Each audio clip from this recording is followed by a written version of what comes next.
Isang personalidad nag-react sa trending na blind item ngayon. Siya nga bang tinutukoy? Tingnan ang mga detalye.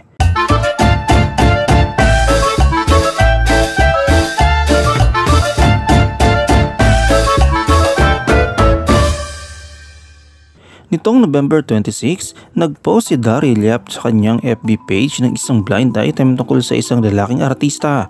Usap-usapan ngayon sa social media ang reaksyon ni Kelvin Miranda, isang kapuso actor sa post na ito. Sa post ni Daryl Yap, sinabi niya na may isang lalaking artista na nabook umano ng isang international singer sa halagang 1 million peso per night. Ang booking ay ginagamit para sa transaksyon ng one night stand na may kasamang bayad. Sa FB post ni Daryl Yap, sinabi niya, "Basta may alam akong lalaking artista na nabooking ng international singer na pumunta dito sa bansa kamakailan lang. Nag-check-in sila 2 nights parang 1M per night. Pero malay naman natin kung anong ginawa nila. Baka may nagkantahan lang sila ng unholy."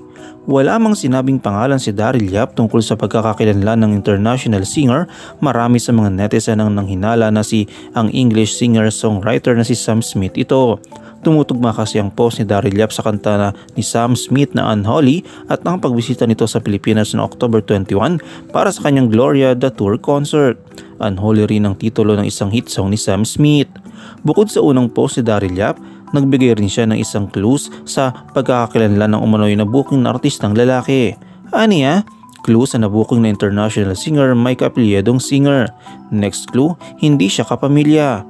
Last clue, kapag nakompute mo sa Flames ang pangalan ni international singer at hindi ka pamilya actor, E ang lalabas. E as in Ekede Minele.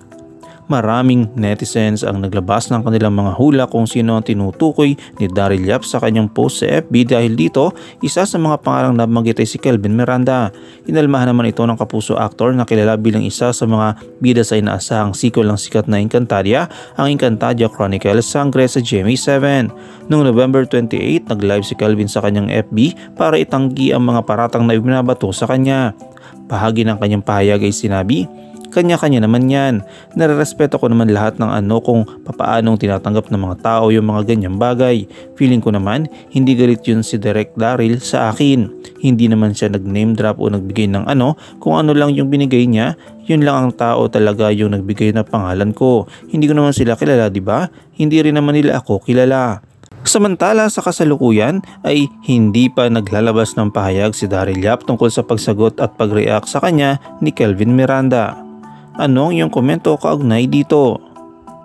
I-comment mo lang ang inyong opinion sa comment section at huwag kalimutang i-like, i-follow, i-subscribe ang bcgram.net para sa mga latest happenings.